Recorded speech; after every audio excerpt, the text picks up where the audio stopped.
aktivitas pakai penerjemah. Lihat Uni Eropa. Uni Eropa itu 28 negara. Bahasa persatuannya apa di Uni Eropa? Ada yang tahu nggak bahasa persatuan Uni Eropa?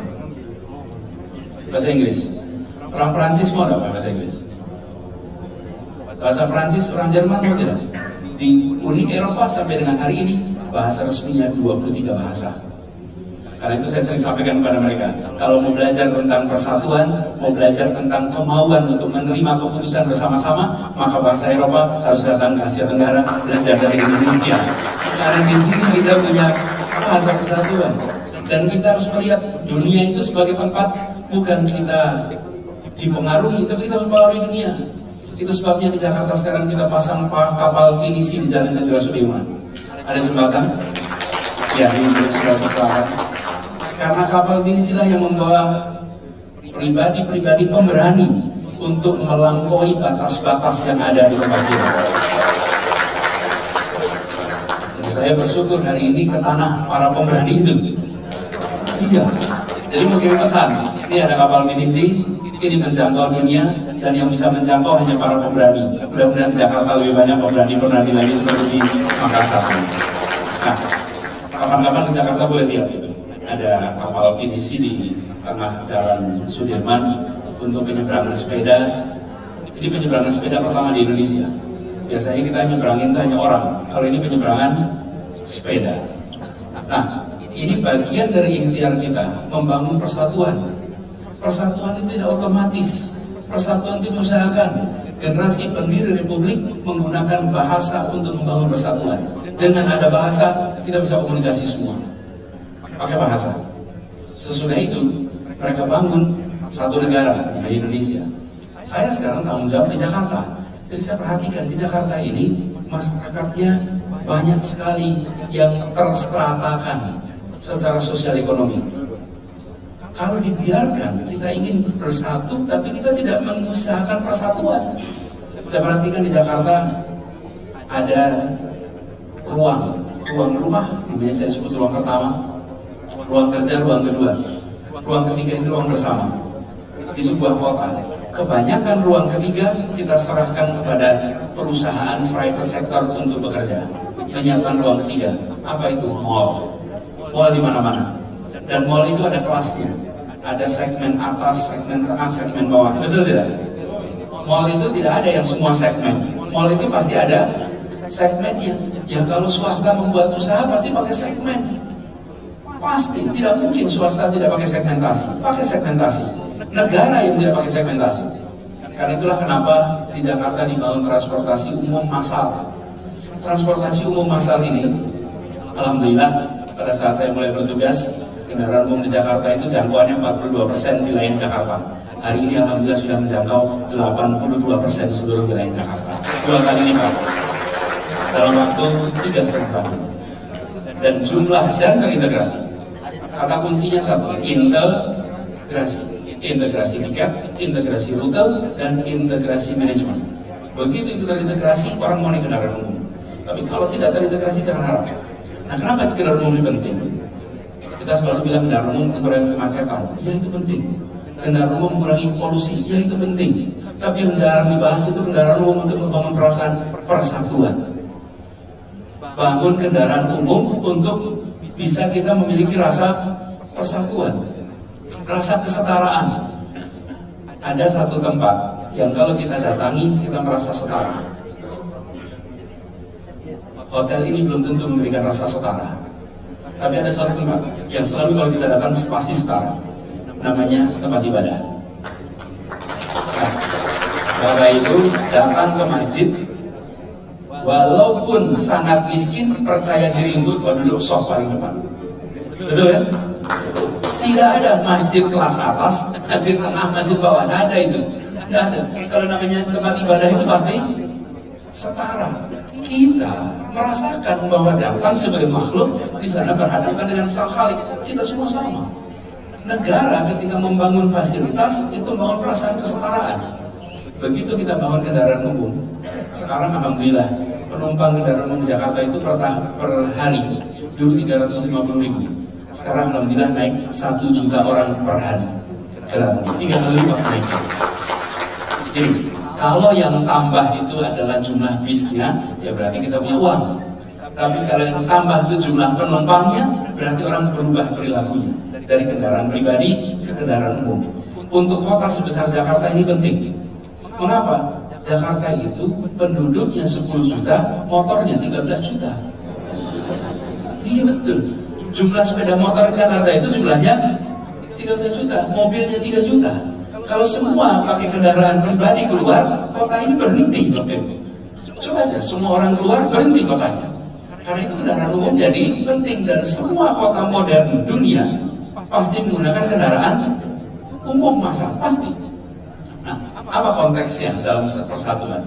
Begitu bangun kendaraan umum, maka di atas kendaraan umum itu orang dididik untuk punya perasaan kesetaraan. Tidak ada VIP, tidak ada bisnis, tidak ada ekonomi. Semua duduk di kursi yang sama, semua berdiri di tempat yang sama. Kesetaraan itu hadir setiap hari dalam kegiatan. Nampaknya ini sederhana, tapi itu yang membuat perasaan kesetaraan itu bisa tumbuh. Kami ikhtiarkan di Jakarta, dan sekarang alhamdulillah kalau naik kendaraan umum, Bapak Ibu akan menyaksikan banyak mereka yang berprofesi manajemen tanah atas menggunakan kendaraan umum, karena mereka merasakan kenyamanan. Tapi mau dibangun apa? Keperasaan kesetaraan itu. Bangun taman, tadi disebutkan trotoar. Trotoar itu alhamdulillah, kalau tadi kan berapa 130, sekarang sudah jadi 241. Jadi alhamdulillah sudah 241 trotoar, kilometer trotoar. Kenapa? Orang jalan kaki itu setara. Nah, ini sebuah transformasi kota yang terkait dengan ruang ketiga. Tapi yang tidak kalah penting, di Jakarta ini bisa ketemu yang orang super kaya Indonesia dan masyarakat super miskin Indonesia, tempatnya di Jakarta. Mau ketemu dua ekstrim itu ada, ekstrim kaya dan ekstrim miskin. Dua-duanya ada di Jakarta dan kita bisa temui. Karena itu kemarin kita buat kebijakan berkeadilan. Persatuan tidak bisa ada dalam ketimpangan. Bagaimana membangun persatuan dalam ketimpangan? Tidak bisa. Persatuan itu hanya bisa hadir kalau ada rasa keadilan. Karena itu ikhtiar kita menghadirkan rasa keadilan. Keadilan itu harus dibangun. Dan alhamdulillah, ini bicara soal keadilan. Tadi Bang Ridwan sempat cerita soal PBB. Di Jakarta ini PBB-nya kadang-kadang Masya Allah harganya. Kalau yang punya properti di Jakarta pasti merasakan. Kan pusing lah. Pusing, apalagi kalau properti tempat yang strategis. Pondok Indah, Menteng. Semenjak kami bertugas, tidak ada kenaikan PBB di Jakarta. Rata, tidak ada kenaikan. Justru yang dibalik, banyak orang dibebaskan PBB di Jakarta. Kenapa? Saya mau melihat rumah itu adalah kebutuhan pokok yang semua orang harus punya. Kalau rumah itu dipajaki makin hari makin tinggi, sebenarnya ini kata sopan dari pengusiran orang miskin dari kotanya. Jadi cuma dibungkus dengan kalimat namanya bayar pajak bumi dan bangunan. Nanti mereka yang tidak bisa bayar pajak bumi dan bangunan pelan-pelan akan tergeser. Kalau pajak bumi bangunan itu ditinggikan karena dipakai kegiatan produktif, boleh. Dipakai kantor, dipakai usaha, maka nilai tambahnya dibagi. Sebagian masuk ke kita, sebagian masuk ke negara. Tapi kalau untuk hidup kita itu butuh tanah, butuh rumah. Justru itu yang harus dikoreksi. Kita mulai kemarin dengan orang-orang yang berjasa. Semua guru di Jakarta bebas PBB. Semua pensiunan bebas PBB. Semua purnawirawan. Bapak Ibu, banyak sekali pensiunan ASN yang mereka kredit rumah tahun 80-an di rumah yang lokasinya di pinggir. Contoh Kelapa Gading. Kelapa Gading itu tahun 80-an di pinggiran, Bapak Ibu. Tahu Kelapa Gading kan? Itu pinggiran. Sekarang Kelapa Gading itu maju berkembang. Dan mereka dulu nyicil rumah di sana, sekarang mereka nyicil bayar PBB. Ironis bukan? Di situ kemudian semua pensiunan 0 rupiah. Semua orang yang berjasa 0 rupiah. Sampai 3 generasi. Sampai 3 generasi mereka dibebaskan. Justru sekarang kita lagi dalam proses reform. Cuman reformnya nggak saya ceritakan dulu di sini, nanti selesai dulu. Kami biasa mengerjakan baru mengumumkan. Kalau dibongkar dulu rame duluan, selalu rame duluan. Sama seperti membangun Jakarta International Stadium, itu dikerjakan dulu baru diceritakan. Saya bawa filenya itu, boleh ditunjukkan nggak? Nah ini Jakarta. Nanti mudah-mudahan di Makassar akan terbangun stadion lokal.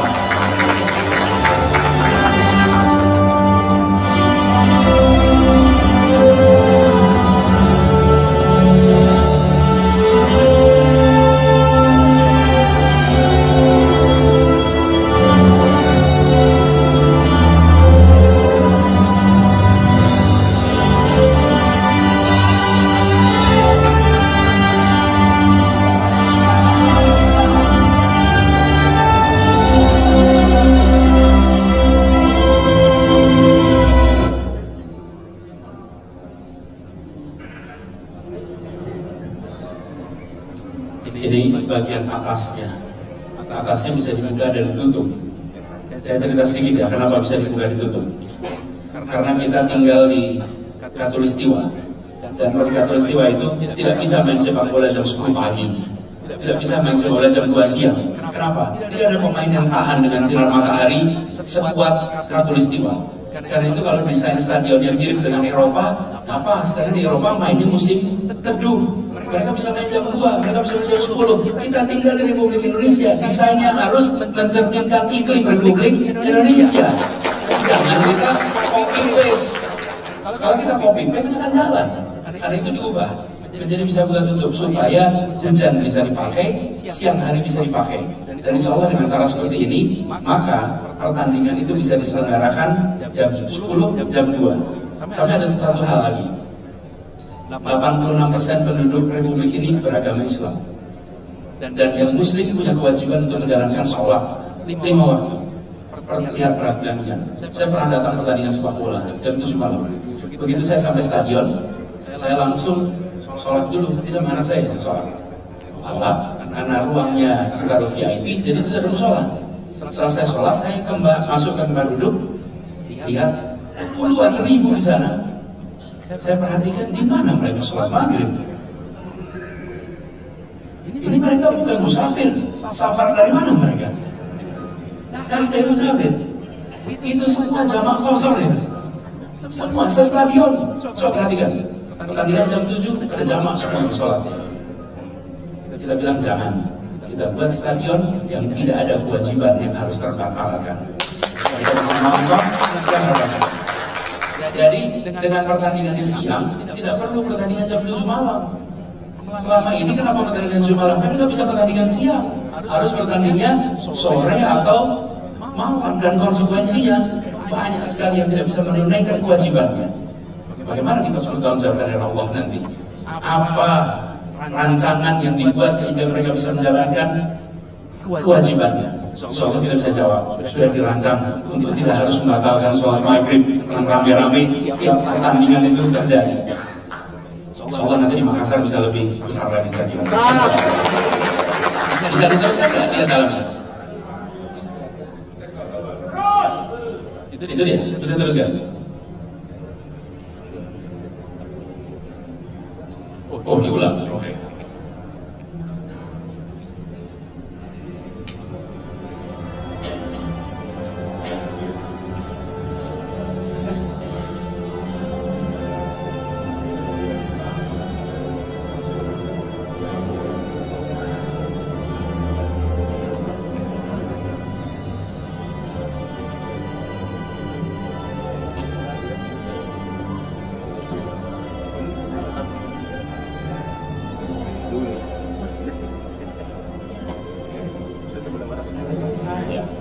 Oke, cukup. Jadi segera ilustrasi saja. Ini salah satu proyek yang dikerjakan dengan perencanaan yang benar, tapi tidak perlu gegap gempita. Nanti tepuk tangannya kalau sudah selesai. Sebelumnya kita jalani saja dengan tenang sampai semuanya berakhir. Karena di Jakarta ini seringkali barang kecil jadi besar, barang besar jadi kecil. Enggak.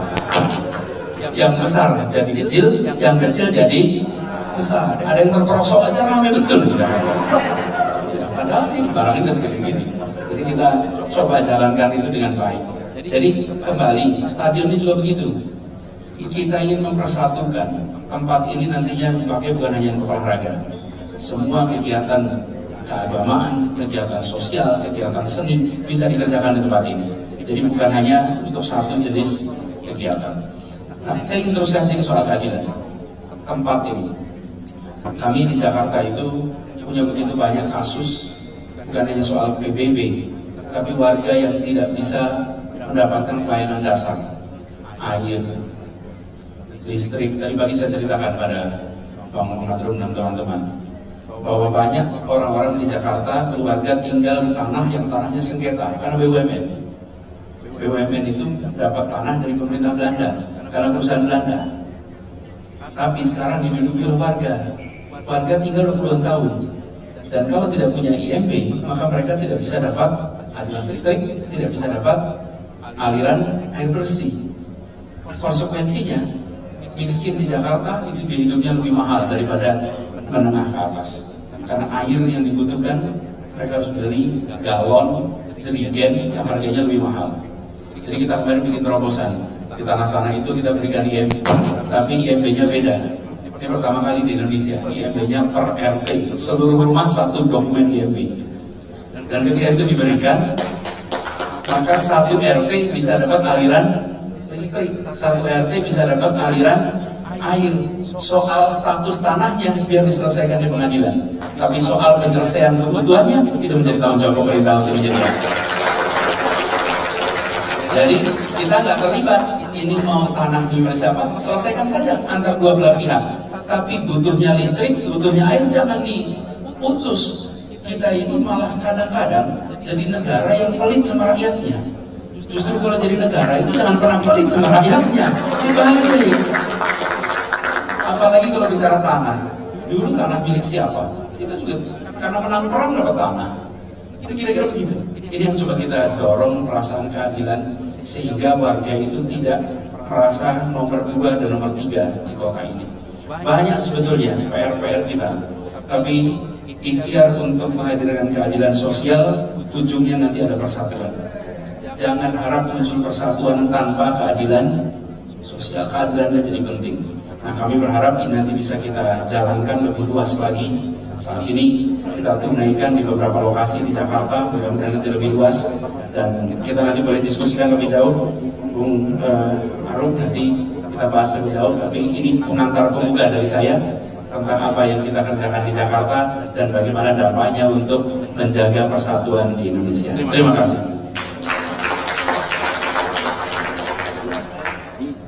Baik Ibu Bapak sekalian, di sesi pertama saya akan membuka buat 5 penanya. Saya dari sudut kanan 1, 2, 3, 4, 5. Saya dari kanan. Silakan Pak, atas nama siapa silakan berdiri dulu biar mohon panitia standby. Kemudian berikutnya, kalau di sesi kedua mungkin ada juga Prof. Jasuri dan Prof. Basirul. Prof. Basir juga mungkin ada. Oh, ada beliau di sana. Oh, penanya ya. Oke, ini yang kedua. Silakan. Yang ketiga silakan Bapak yang biru. Yang keempat Bapak. Yang kelima di belakang Bun Sudali. Pertanyaannya singkat sehingga bisa dimanfaatkan lagi untuk sesi kedua. Ya, jadi jangan juga menjadi narasumber. Langsung to the point pertanyaannya dan insya Allah langsung direspon. Baik, saya persilakan di penanya pertama. Perkenalkan diri Pak langsung. Silakan. Bismillahirrahmanirrahim. Assalamualaikum warahmatullahi wabarakatuh. Izin berdiri Pak biar di. Saya sudah dikatakan. Baik, nama saya Andi Suwardafa. Daerah saya sama dengan moderator tadi. Dari kota ini 130 kilo Pak. Bulukumba. Saya menarik ini, tertarik ini Pak Anies. Kalau orang Bugis itu ada bertanya Pak, saya ada gelombang tetap berjalan terus bergantung. Artinya apa? Tidak mungkin terus berhasil.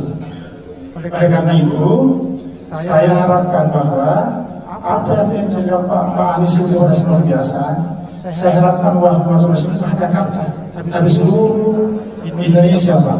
Itu harapan kami. Karena kalau sudah seperti itu hanya Jakarta menikmati. Bahkan kalau saya seluruh rakyat Indonesia menikmati ini yang pertama. Yang kedua, tadi bahasanya doanya dari adinda saya Pak Kafrawi bahwa bagaimana Pak Anies kita ada Garuda di depannya yang lebih luas lagi Pak saya. Saya kira seluruh rakyat Indonesia termasuk Makassar ini sangat mendukung Bapak. Yang ketiga adalah keberhasilan Pak Anies pun hanya di sisi pemimpinan, tapi kalau saya ekonomi, kemudian sosial budaya, termasuk pimpinan. Oleh karena itu, kami selaku warga masyarakat Sulawesi Selatan, khususnya Kota Makassar ini, sangat mengapresiasi bahwa apa yang dialami di Jakarta begitu berhasil. Harapan kami adalah seluruh rakyat Indonesia termasuk ekonomi dan cara memilih pemimpin yang bagus. Oleh karena itu, saya harapkan Pak Anies harus memberi apresiasi terhadap teman-teman di warga Makassar ini. Yang terakhir Pak, tentang apa tadi ini? Lupa saya. Ya, oke. 3 Pak ya. Lebih banyak. Yang satu. Oke. Ini saya lihat pas saya baca di YouTube tadi bahwa tanah yang ada di Indonesia ini dikuasai oleh 80% oleh asing. Kira-kira ke depan Pak, bagaimana langkah-langkah ini kalau Bapak yang mana akan menjadi pengusaha? Silakan Pak. Assalamualaikum warahmatullahi wabarakatuh. Baik, silakan Pak. Ya, di belakang. Baik, panitia di sini. Atau saya dulu yang kedua. Ya, biar teratur Pak, saya serahkan dari sini. Biar lebih teratur. Jadi tidak bolak-balik panitianya. Izin yang pakai baju batik merah. Langsung Pak. Bismillahirrahmanirrahim. Innahu min Sulaiman bin Saifuddin wa innahu bismillahirrahmanirrahim. Saya warga dari Bontoala, Kecamatan Balanga Goa, pindahan dari Kota Makassar. Dan saya mendampingi anak saya di Februari. Anak saya di Februari ini semenjak saya pergi ke Amerika tahun 87, belajar di Bloomington, Indiana University. Saya telepon setiap 1 bulan. Dia tidak bisa bicara apa-apa. Tetapi baru setelah Bapak jadi gubernur, saya melihat ada sarana dan wahana untuk mereka yang disabel, pejalan kaki, pedestrian. Saya berpikir alangkah indahnya kami Makassar.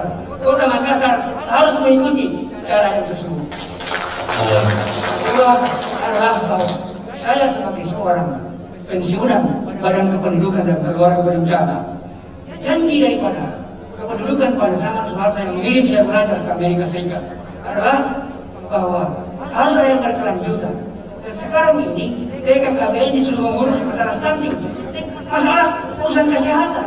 Kenapa dikembalikan pada zaman pertama kali Soeharto mengangkat Menteri Kesehatan, Profesor Dr. Suwarjono Sudaryandrata? Memang sudah ada.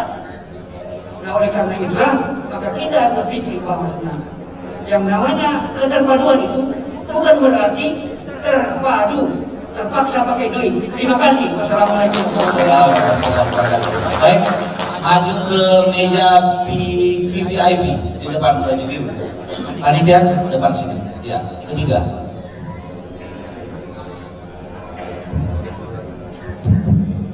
Assalamualaikum warahmatullahi wabarakatuh. Salam sejahtera. Selamat siang. Ananda Anies Baswedan. Ananda, kami bangga, terharu, dan masih ingat mungkin pada waktu kita sama-sama mengantar Jokowi, Pak JK di VIP room bandara Terminal 2 Cengkareng waktu itu, kalau nggak salah. Waktu itu Jokowi mau berangkat umroh. Saya belum bilang Mas Jokowi. Kenapa? Saya sengaja flashback. Saya sempat menarik Ananda waktu itu. Nah, takdirmu juga akan mengikuti dia. Takdirmu akan menjadi presiden Indonesia next. Insya Allah. Om punya pengalaman mengantar Megawati menjadi ketua umum DPP PDI di saat semua orang mengatakan mustahil, tidak mungkin. Saya wakil sekjen beliau dan perjalanan sejarah akhirnya dengan hormat saya pamit sama beliau karena perbedaan ideologi dan prinsip. Tetapi yakinlah, saya pernah melalui badai mengantar seorang yang dari ibu rumah tangga yang tidak mungkin diprediksi orang menjadi apa-apa, akhirnya menjadi orang besar. Saya yakin Ananda pun demikian. Ada satu pertanyaan saya kepadamu, apakah kamu tidak takut? Mohon dijawab sekarang. Apakah kamu tidak takut karena kami berani? Apakah kamu tidak takut menghadapi badai ke depan? Ini bukan badai kecil, storm ini. Kami Pelaut Unggul Sulawesi Selatan itu tidak pernah berlayar dengan katinting.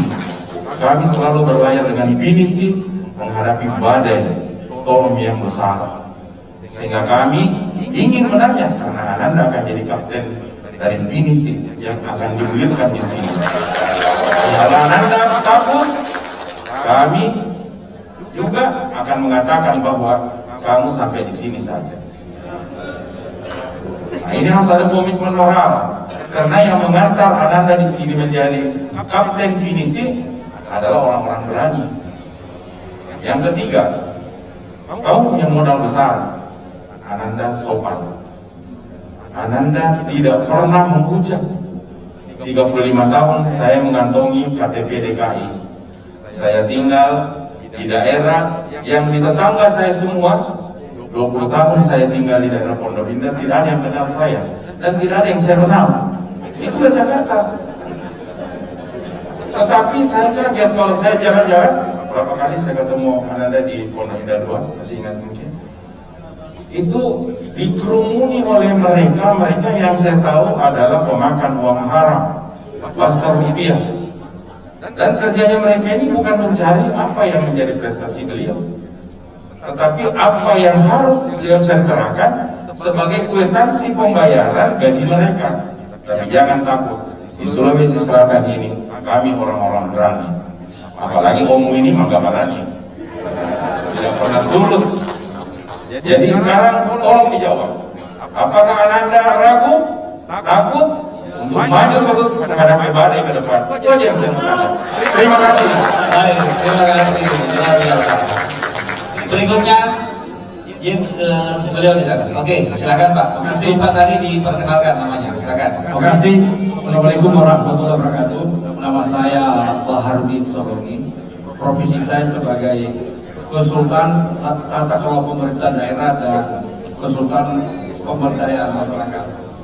Saya sudah banyak mendorong Pemda untuk berinovasi agar pelayanan publik itu menjadi lebih baik.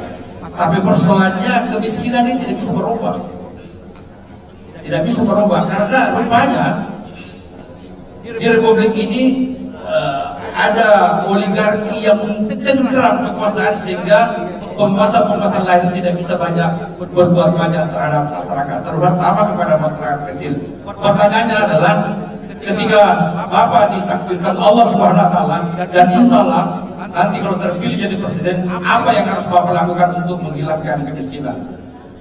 Di Indonesia ini kan ada 72% tanah, Pak, itu hanya dimiliki oleh 1% penduduk. Jadi bagaimana kita bisa menuju ke persatuan tadi kalau keadilan itu tidak ada? Dan saya yakin kalau Bapak jadi presiden pasti ada strategi untuk melakukan reform sehingga masyarakat ini tidak tertati-tati di negara yang konon kaya raya ini. Terima kasih, mohon penjelasan Pak Dis. Assalamualaikum warahmatullahi wabarakatuh. Waalaikumsalam warahmatullahi wabarakatuh. Terakhir di sesi pertama, Bung Sugali.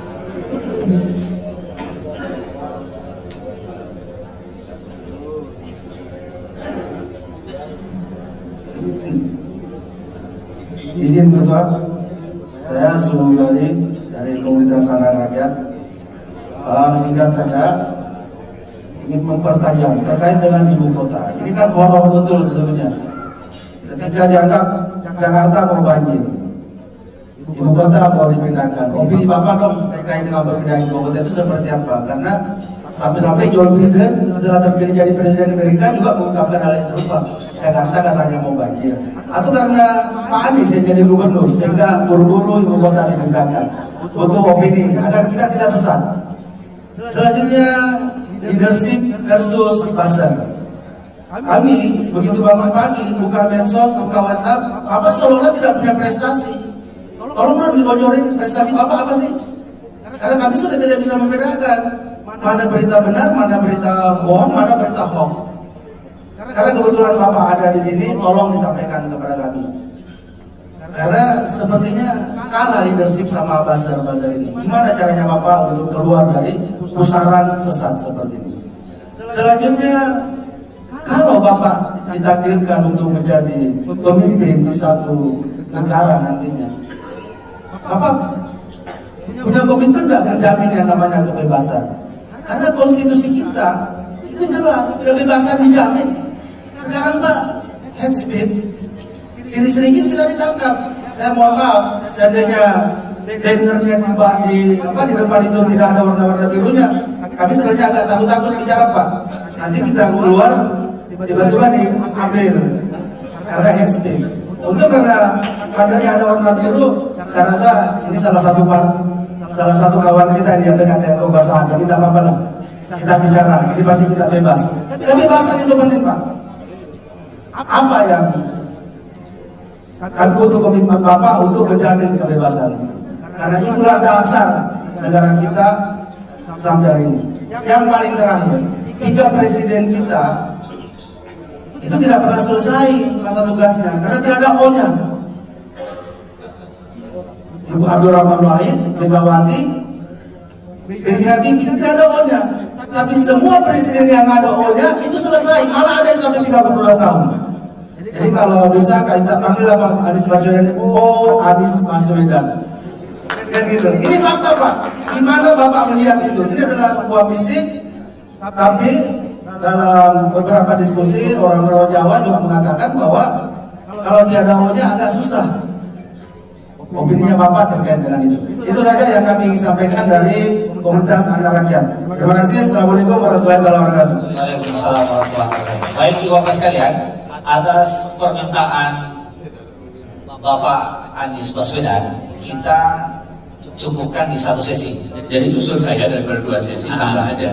Langsung saja tambah siapa yang dijawab tanya langsung. Kalau Ya. ada 1-2 tambahan silakan. Tambahan 1-2. Baik, 1. Oh ya, yang di belakang. Jadi 1-2. Langsung Pak, silakan. Ada Bapak di belakang sini kan? Itu di belakang,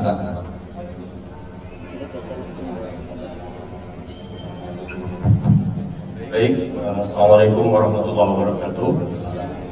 Perkenalkan saya Muhammad Furqan dari Makassar. Satu saja pertanyaan untuk Bapak Anies Baswedan.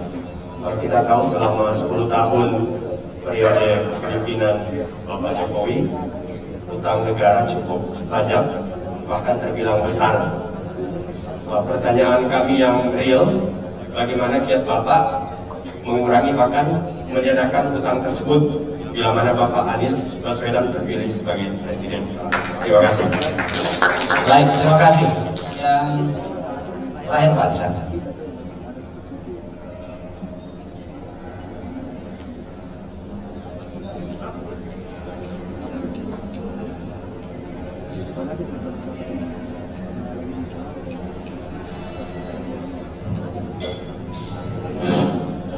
Assalamualaikum warahmatullahi wabarakatuh. Saya Pak, tugas pokok sebagai dosen Fakultas Teknik Universitas Muslim Indonesia. Kedua, sebagai Ketua Asosiasi Kelistrikan Indonesia, yaitu AKMI, Asosiasi Kelistrikan Mekanikal Indonesia. Saya mempunyai 6 area ketua DPC dengan 24 kabupaten kota Sulawesi Selatan. Jadi berapa kontraktor, berapa pekerjaannya, berapa anaknya, berapa istrinya, pasti memilih Pak Anies kalau ketua DPP perintahkan pilih Pak Anies. Tapi saya mau punya komitmen Pak, karena akhir-akhir ini Pak, kasihan kontraktor setengah mati Pak, tidak ada pekerjaan. Apa mau bekerja? Karena ada COVID. Nah ini, jadi sudah 2 tahun ini saya juga mengalami Pak. Semua ketua-ketua DPC, bagaimana Pak Ketua, saya bilang saya tidak ada. Jadi itu, jadi insya Allah saya akan perintahkan juga kepada seluruh mahasiswa agar mencari sistem, mencari keluarganya untuk memilih Pak Anies. Saya jamin Pak, dia mau memilih Pak Anies, tidak kasih lulus kok. Baik, saya kira sudah ditangkap ya pesannya Pak. Tunggu dulu. Kemudian saya ungkapkan dulu kepada Pak Anies, mudah-mudahan Pak tidak akan lama akan Bapak jadi presiden. Dan terus terang di sini ada pasukan khusus saya dan data juga. Oke, sudah ditangkap ya. Oke, terima kasih. Silakan Pak Anies. Ya, ini. Terima kasih buat semuanya yang ikut partisipasi. Tadi pertanyaan tentang tanah kita dikuasai asing, tanah kita dikuasai sekelompok orang. Terus sekalian, ini adalah hal yang harus dibicarakan secara terus terang. Jadi tadi pagi juga saya ketika ngobrol dengan teman-teman di kami, saya sampaikan bahwa sebenarnya tidak ada hal yang tidak bisa dibahas secara terbuka. Semuanya bisa kita bahas. Tinggal kita katakan kepentingan nasional kita itu apa. Kalau kita tidak bisa merumuskan kepentingan nasional, yang kemudian kita terombang-ambing dalam setiap percakapan mengenai investasi, mengenai tanah, dan itu terkait dengan penguasaan, apapun juga, apakah perusahaan, apakah tanah, apakah teknologi, itu kita harus bisa melakukan percakapan setara dengan semua pihak. Indonesia punya pengalaman itu, cuman akhir-akhir ini kita tidak banyak menerapkannya. Dulu kita ini didirikan oleh orang-orang yang bisa berbicara dengan pihak internasional, pihak asing dengan setara. Dan jangan pernah mau kita direndahkan. Jangan pernah mau direndahkan, karena kalau direndahkan begitu, kita harus jawab. Jadi cerita anekdot, saya cerita sedikit boleh ya, anekdot. Satu ketika, saya ini dalam perjalanan ada kepala ketua DPR Kerajaan Belanda itu datang ke Indonesia mau mengunjungi Jogja yang habis bencana alam gempa bumi. Ada gempa bumi tahun 2006 atau 2007 waktu itu, 2006. Lalu mereka melakukan pembangunan. Jadi ketua DPR-nya datang ke Jogja. Dalam perjalanan pulang dia berhenti di Cengkareng, lalu ingin bertemu. Jadi saya dikontak oleh Duta Besar Belanda, Pak Gubernur, ini Pak Gubernur Anies, ada ketua DPRD, DPR Belanda ingin berbicara. Oke, jadi saya dijemput oleh Duta Besar, perjalanan ke Cengkareng. Dalam perjalanan ke Cengkareng itu di mobilnya, kita melewati jalan tol yang sedang dibangun kanan kirinya. Ini Bang Khairul ingat ya, dulu jalan tol ke Cengkareng itu kan di tengah, terus kanan kirinya lagi dibangun jalan tol yang layang gitu, sedang bangunan. Lalu dia mengatakan, Pak Anies, ini dibangun ini bagus, mudah-mudahan kalau banjir tidak ada masalah kalau ke tol, ke bandara. Lalu dia komentar begini, cuman sayang ya, pekerja-pekerjanya di sini tuh hanya dibayar Rp50.000 per hari. Waktu itu tahun 2007-2008 mungkin 2007. Saya mendengar begitu, saya jawab, alhamdulillah mereka sekarang kalau membangun jalan itu terima gaji. Dulu ketika Dendels membangun jalan di Jawa, kalau tidak ada satu pun orang yang dibayar oleh Dendels. dan wajah dia tuh merah padam. Jangan pernah menyinggung Republik ini, karena bangsa ini akan bisa menjawab setara dengan Anda. Bisa. Jadi saya kan ini zaman Denles bangun, nggak ada yang dibayar di tempat ini. Wajah dia tuh merah padam dan baru sadar bahwa Anda lah kolonial power yang di tempat ini. Anda lah yang mengeksploitasi kita. Jangan ajari kita soal ketidakadilan. Justru kita yang melawan Anda karena kita ingin menghadirkan keadilan di tempat ini. Jadi habis itu memang suasananya agak kecut Pak.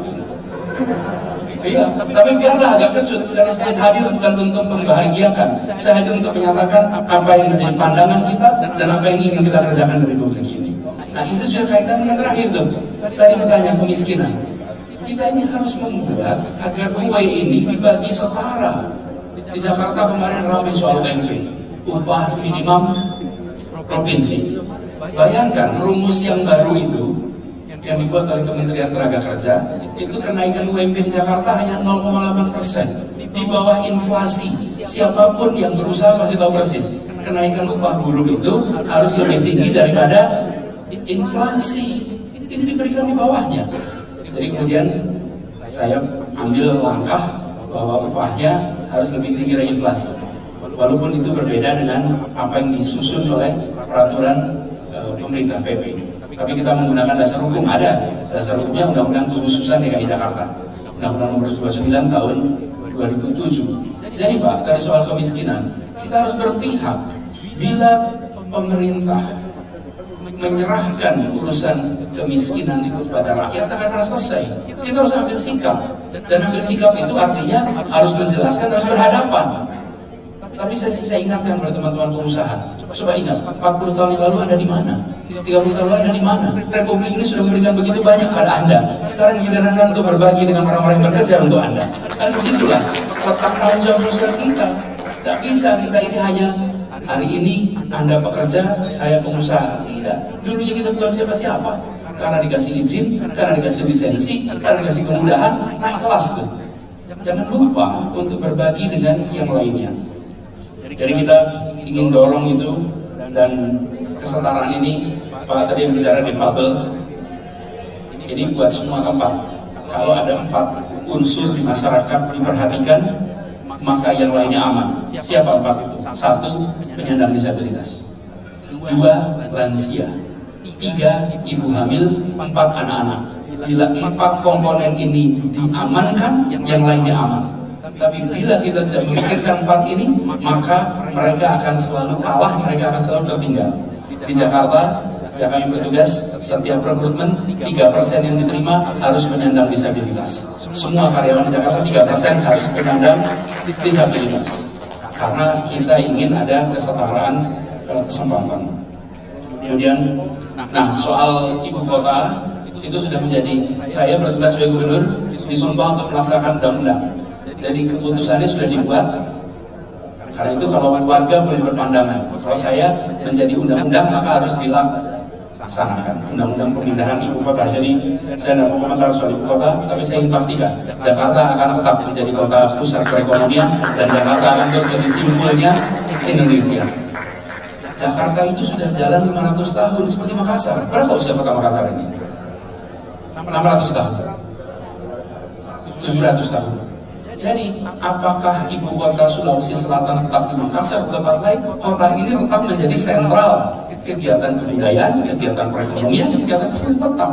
Walaupun kegiatan pemerintahannya geser. Jakarta juga begitu. Dan itu sebabnya kami, ini stadion tadi dibangunnya di Jakarta Utara. Kenapa dibangun Jakarta Utara? Mau kirim pesan. Jakarta itu mulainya di utara, namanya Sunda Kelapa. Lalu Jakarta Utara penuh, masalah sosial banyak, masalah lingkungan banyak, turun ke bawah. Jakarta Pusat sekarang masalahnya banyak, padat, kotor, lalu pindah ke selatan.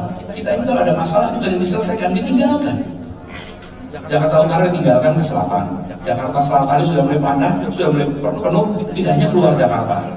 Karena itu kita bangun stadion di Jakarta Utara. Ingin kirim pesan pada semua, mari kita kembalikan wilayah utara sebagai salah satu pusat perekonomian di Jakarta.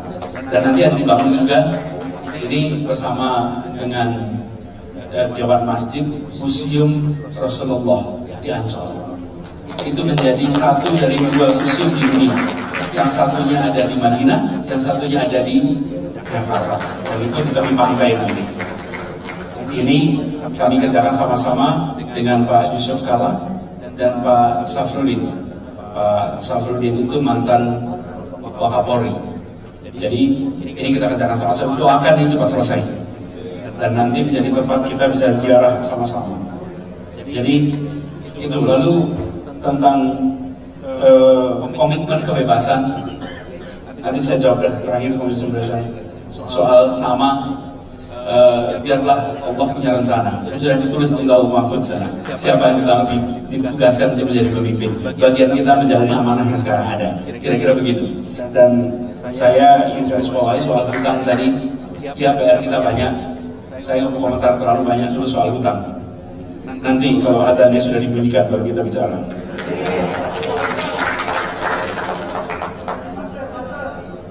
Oh, buzzer. Begini. Soal kebebasan, saya ingin jawab kebebasan. Alhamdulillah, sekarang sudah bertugas 4 tahun di Jakarta. Jadi kalau ada pertanyaan, apakah Anda akan menghargai kebebasan? Saya jawab, akannya dihilangkan. Saya sudah bertugas 4 tahun, lihatlah 4 tahun ini, menghargai kebebasan atau tidak? Kalau menghargai, terus lagi dipertanyakan. Justru 4 tahun ini Jakarta selalu menjadi provinsi dengan indeks demokrasi tertinggi di Indonesia. 4 tahun berturut-turut. Indeks kebebasan paling tinggi. Jadi kami tak pernah, dan saya tak pernah nuntut siapapun yang dibawa. Karena kira-kira begini, jangankan Anies, Rasulullah itu dihina terus, difitnah terus. Ini pribadi. Jadi kalau sekarang dicaci tak apa-apa. Insya Allah ini pegangan ya. Kalau dipuji jangan terbang, dicaci tidak tumbang. Itu pegangannya kira-kira. Jadi itu lagi masalah. Dan saya pun tidak pernah daftar jadi gubernur, jadi tidak pernah mengira. Kalau dulu saya datang ke Makassar, saya pasti tidak pernah membayangkan bahwa bertugas menjadi gubernur. Jadi saya melihat ini ditakdirkan. Jadi Om Khairul tadi ada pertanyaan tentang berani atau tidak. Saya selalu bilang ini, kalau ada masalah itu jangan mengadu pada Allah. Ya Allah, saya sedang punya masalah. Bukan, katakan pada masalah, saya punya Allah yang akan membantu menyelesaikan setiap masalah. Jangan dibalik, ya Allah saya punya masalah. Nggak akan pernah selesai masalah itu. Tapi katakan pada masalah, saya ada Allah dan Allah akan membantu menyelesaikan setiap masalah yang kita hadapi. Jadi tidak di tangan kita serahkan ini semua. Dan itu yang jadi pegangan. Sehingga tidak ada masalah besar, tidak ada masalah kecil, tidak ada masalah berat, tidak ada masalah ringan. Semuanya kita yakini insya Allah. Janji Allah, la yukallifullahu nafsan illa wus'aha. Itu janjinya Allah. Jadi tidak akan dibebankan tanggung jawab yang kita tidak akan mampu untuk mengembannya. Jadi bila itu dibebankan, maka insya Allah kita mampu. Insya Allah, biiznillah mampu. Jadi pegangan itu yang kita pegang sama-sama. Jadi harapannya kita ke depan ingin agar apa yang sudah dikerjakan, doakan nih Pak, saya 10 bulan lagi di Jakarta, sampai bulan Oktober. 10 Oktober tuntas, kalau di Oktober tuntas, saya akan bisa lapor pada seluruh rakyat yang memilih dan seluruh orang yang mendoakan. Karena ini saya mungkin termasuk perkecualian. Saya menjadi gubernur itu tidak ada biaya rupiahnya Pak. Semua tahu di sini. Ini kerja ribuan orang. Saya tidak pernah membayangkan akan jadi calon gubernur, tidak pernah membayangkan. Jadi ketika saya diamanati, saya ditugaskan, maka saya akan sampaikan kepada semua apa yang sudah dikerjakan ini amanat yang dititipkan.